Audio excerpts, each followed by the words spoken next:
For the first time, a federal air marshal risks his job to send you a warning. The armed marshals trained to protect flights after the September 11th attacks work under rules that could actually put you in jeopardy. It's a charge that ABC's investigative team and Congress are looking into. Congress is expected to release a critical report on the air marshal program next week. But you'll hear the inside story first from Chief Investigative Correspondent Brian Ross, and from a man who says he had to speak out. Ladies and gentlemen, good afternoon and welcome on board the continuation of Southwest Airlines Flight 6TS. My name is Spencer Pickard, and I'm a United States Federal Air Marshal.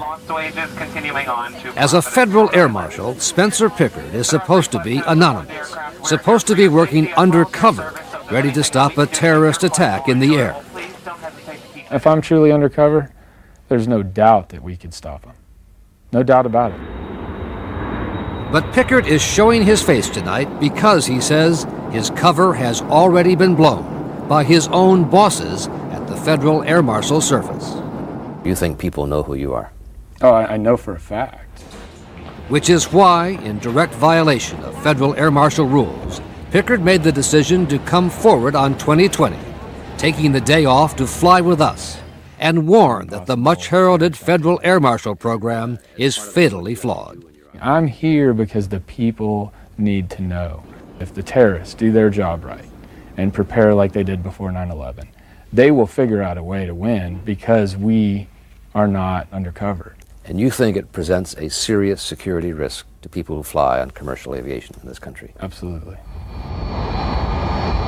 And Pickard is not alone in saying that, as we found in a 3-month 2020 investigation, going undercover and talking to dozens of current and former air marshals and high-ranking officials, including the former head of the Atlanta office, Don Strange. I would say that any well-trained terrorist organization could identify every air marshal at every airport. From the requirement that all air marshals stay in the same hotels, to the dress code that mandates dress shoes and bans jeans and sneakers, to airport boarding procedures that force air marshals to identify themselves as passengers watch. A congressional investigation to be made public next week concludes the government is responsible for unacceptable policies that make it easy for terrorists to spot air marshals at airports, according to House Judiciary Committee Chairman Jim Sensenbrenner. They're arrogant, and the time has come to shape up. There are 25,000 commercial flights a day in the United States, and the Department of Homeland Security has spent some $2.5 billion training and running a huge force of federal air marshals, a force to be reckoned with. Its recently retired director, Tom Quinn, told ABC News 2 years ago. Our mission is to build confidence in the American public in the civil aviation system. Threat! Front!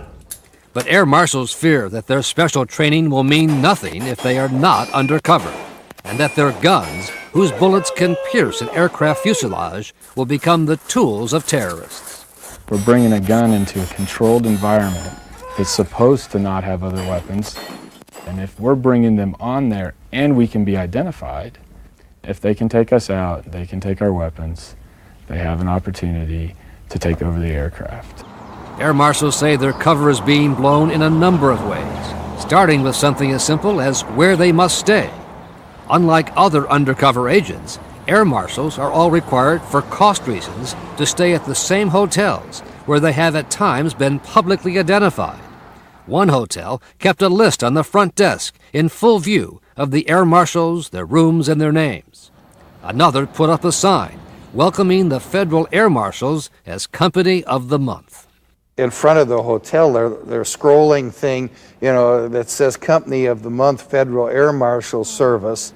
And then there's the dress code, seemingly designed for a corporate business traveler. Dress shoes, dress slacks, sport coats, the whole thing.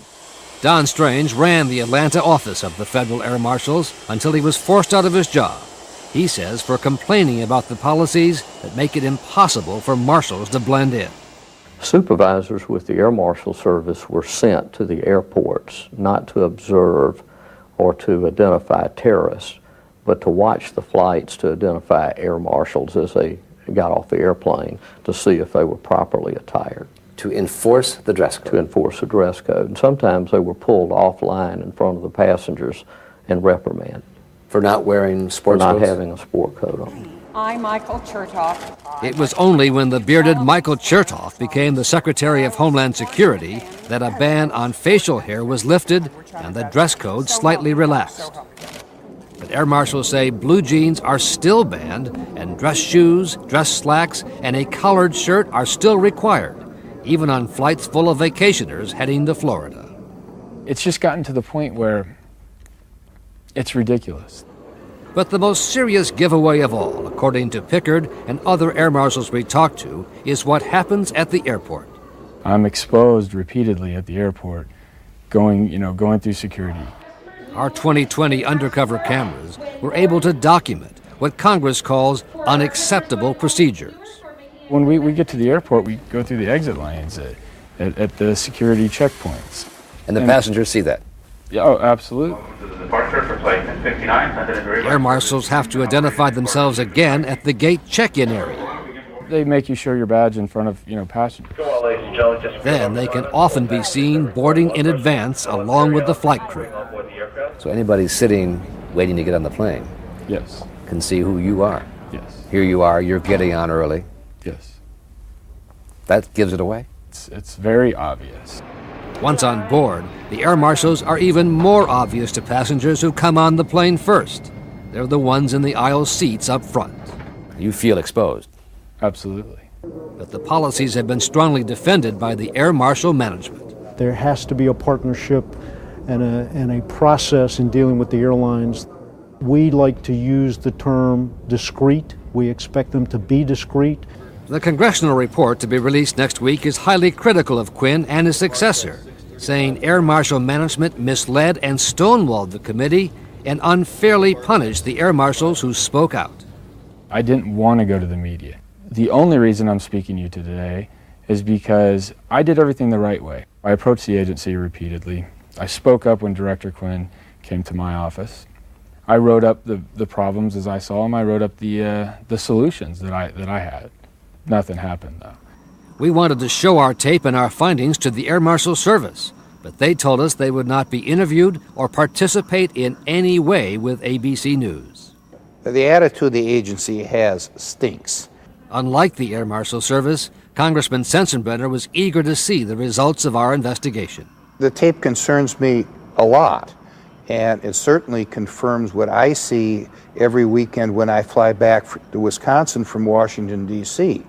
I know who they are. I see them get on first. I see where they sit. Anybody who wants to do something bad to a plane and its passengers knows who they have to subdue first. And this has got to stop. Because our tape shows obvious security problems, we asked Sensenbrenner whether we should be broadcasting it. Yes, you should be. Obviously, there is something very, very wrong at the top of the Federal Air Marshal Service. Spencer Pickard realizes that going public means he can never work as an undercover air marshal again. He expects to be fired sometime after this program is broadcast. I don't want this job if I can't make people safer. All of the flying air marshals have no problem with putting themselves at risk to protect the American. That's not the issue. It's the fact that I don't believe we're able to protect America the way that we're doing it.